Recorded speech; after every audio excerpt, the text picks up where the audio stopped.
Ортада Райхан әпкеміз шақырайыншы, келе қойыңыз. Райхан апайдың ауылдың алтауыз деп әудемейтін қазақ жоқ демекші, керемет бір өнерімен тәнті қылайын деп отыр.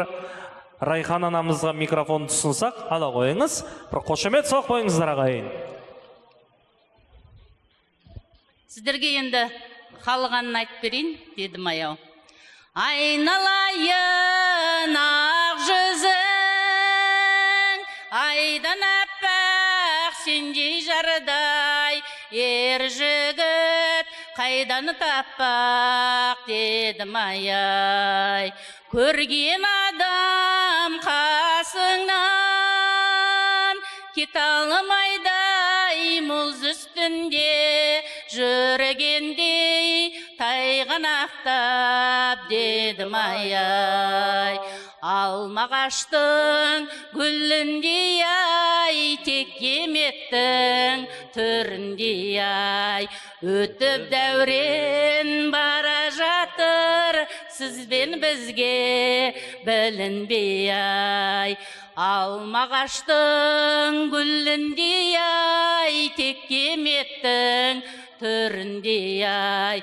Өтіп дәурен бара жатыр, сізбен бізге білінбей ай.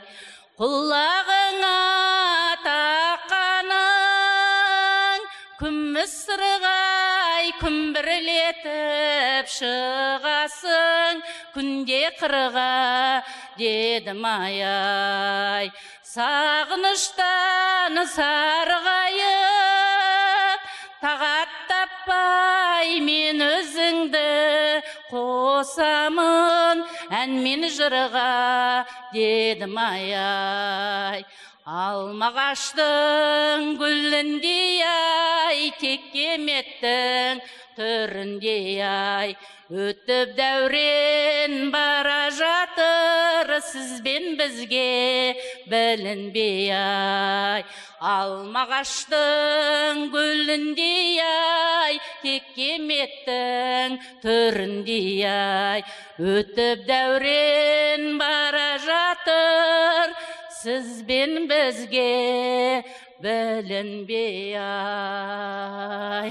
Көп рахмет. Райхан ханымға қошеметімізді аямайық. Райхан ханым, мінекей арнайы той иелерінің атынан аз да болса көптей көргейсіз. Сізге көп-көп рахмет. Даусыңыз қандай керемет. Бір қолдау көрсетіп қояйықшы Райхан ханымға.